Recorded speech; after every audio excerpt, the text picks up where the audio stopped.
Hey, my name is Anthony Romano, and I have a fantastic video for you today because I'm going to be breaking down the ketogenic and fasting diet of the toughest man alive, David Goggins. So that's a title David Goggins has been given.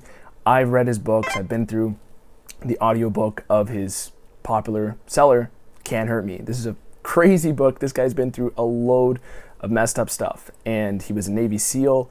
He's done more Hell Weeks than anybody else. He's broken the world pull-up records. This guy has done so many impressive physical achievements that it's ridiculous. And he talks openly about his ketogenic diet use, his keto metabolism use through fasting.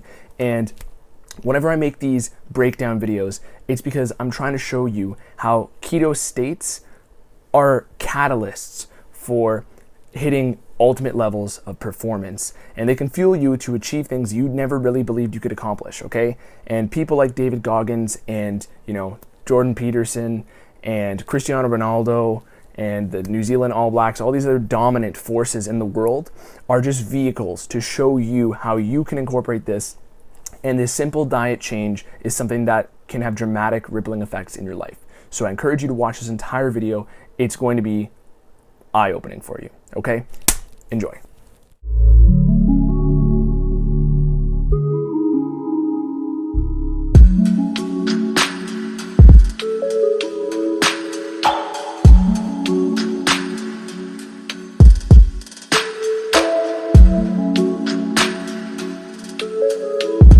All right, so if you've seen the other videos in this playlist, some of the most dominant and influential people in the world are on keto metabolisms, okay?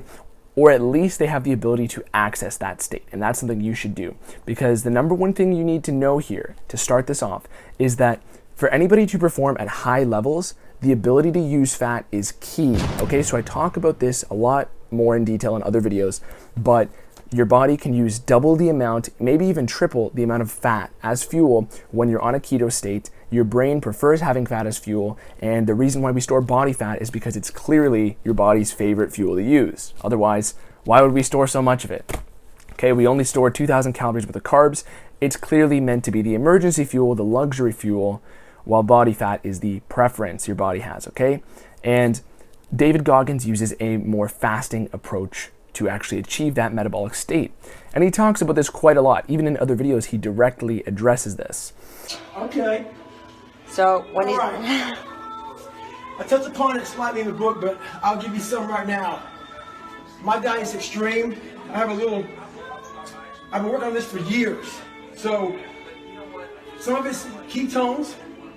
I believe in like the fat burning stages, which is you want to get in that ketosis state while you're working out. So one thing I'm big in is I fast a lot. But let's get into his actual approach here, okay? So David Goggins has a higher protein keto approach, and he actually has a higher carb keto approach. It varies with my mileage. Mm-hmm. So if I'm running 100 miles a week, that carbohydrate intake with the good fats rises high. Mm-hmm. Right now, my mileage starting to go back up, but my protein intake is very important. So one drink here, which was a protein shake, and I'm really big on the essential amino acids. So I take a lot of amino acids during the day. So that's what the second drink was. Now, most people, if you've heard about keto, and excuse this, ink blot on my finger. Most people, if you've heard about keto, those are the two cardinal sins, right? You don't have high protein and you don't have moderate amounts of carbs, okay? Realistically, the high protein thing is totally acceptable if you're an athlete of the caliber of David Goggins. A lot of people fear protein, and this is because the standard ketogenic diet, which was developed for epilepsy patients in the 1920s, required them to have very high ketones or else they would have seizures. So, side note, if you know somebody with epilepsy, get them on a ketogenic diet for sure. That will eradicate most of their symptoms. But for people who are athletic, you can get away with higher amounts of protein and you don't have to be afraid of it. What you do normally have to be afraid of is higher carbs or moderate carbs, around 15 to 20%, which is exactly the range David Goggins claims he eats. I'm big in proteins, really big in fats, and very low carbohydrates. So I take a little bit more protein than most people on the ketone diets. So my protein is a little bit higher because of my workouts, stuff like that, for my recovery. So that's basically how it is. It's about 40% protein, and my fats are up there around 40%. And then you have the carbohydrates around 20 to 15%. It all varies in there. So when you're eating in that range, right, you have to make sure you're using the carbs. If you don't use them, you're not going to bounce back into a keto state unless you're highly adapted. Example, if me, somebody who's been keto dieting for 8 years, decides to have, a sushi dinner, I will be able to bounce back in ketosis the next day because my body probably just wakes up in that state after my insulin drops, and provided I didn't eat fructose, which is the sugar from fruit and gets stored in the liver. So even then, as long as I didn't drink a can of Coca-Cola, if I had an apple or other normal sources of carbs, my body would jump back into ketosis. But fructose is an advanced thing. So a guy like David Goggins can get away with it. Can you? If you're new, maybe not. But he uses an approach which is a lot more similar to targeted ketogenic diets or carb backloading. So I actually have clients that I'm currently working with right now that are on approaches that are higher carb in this nature. So if that's something that's been holding you back from hitting me up, trust me, there's plenty of ways to use these things, and I have programs coming out of these very soon. But let's get into more about how he uses these carbs. So he's obviously doing, high intensity activity for long durations. And that is essentially the epitome of the people who can get away with both 40% protein and, 15 to 20% carb. That's the epitome of it. 100, 200, 300, 400, 500 reps on one exercise at a time. So I would go to the gym, I would see a weight I could do for let's say it was 60 pounds on the bar. So the bar is 45, and I put maybe 10 pounds on each side, and I would rep that out for 100 times. And I'd do a few sets of that. And that's how I would train. So I just basically trained all day long. So that's how I went. And before I knew it, I lost the weight. So what was the reaction of the recruiter when you walked back into the office? Or I'm assuming you saw him over time. So what was his reaction to seeing you lose that weight? Well, they didn't believe I was going to do it. Yeah. And the thing is, David Goggins was absolutely using a similar approach when he was with the SEALs, when he was doing these hell weeks. And the reason why you need to know that is because when you're doing a hell week or all these other things that David Goggins explains in his book, you are not granted, exorbitant amounts of food. You are in the keto state because you're using lots of fasting. So when you're not eating anything at all, you're technically not eating carbs. And that is what the keto state ultimately is. It's not this high, dumping butter on everything. It's not like David Goggins is dumping, coconut oil on his food before he goes out for a run. It's simply that his body is able to access its own fat because he is so used to functioning in times when he wasn't eating. That is how you tailor your body to be adapted, keto adapted. Okay, so there was not a high emphasis on dumping fats on things. It's that he revolves everything around fasting. Now, when you're using this is actually going to force your body to get more fat adapted quicker than simply ketogenic dieting. And when we watch the type of workouts David Goggins does, they're high intensity and they're long, right? As I just said, even the pull-up record, that requires a large amount of, first of all, you're going to have a large amount of lactate being put in the muscle, okay? So that's an acidic lactic acid, which basically tells your body to stop doing whatever you're doing. But one of the benefits of keto metabolism is that it actually allows your body to recycle lactate and use it as fuel for the brain even smoother via something called a Cori cycle. Now, of course, there are other performance benefits. I've spoken about these in other videos. I've spoken about the biggest one, which every doctor should be losing their mind about, which is increased oxygen uptake, okay? I want to stress this. Every medical professional should have lost their mind about the fact that there is very clear evidence that keto increases your VO2 max, okay? I have other videos on this, you can watch them, but when your oxygen uptake, your VO2 max increases, that means your brain and your mitochondria can use oxygen more effectively. It's basically the number one marker of athletic performance, okay? And people can hold their breath longer, people can stay underwater longer, they can run faster longer. And for people like David Goggins, that's an essential when you're doing pull-ups, okay? When you're doing a pull-up record, that is literally one of the most physically demanding activities done for a long ass amount of time, okay? And of course there are breaks in between, but still, he's basically doing a massive bodybuilding workout while he's doing that. And this shows up in his physique too, okay? I've spoken plenty of times that you can build muscle on a ketogenic diet. All that really is required is the training stimulus and positive nitrogen balance, which is protein being taken in. So David Goggins, with his high protein diet, especially with an emphasis on the essential amino acids, is absolutely hitting that mark.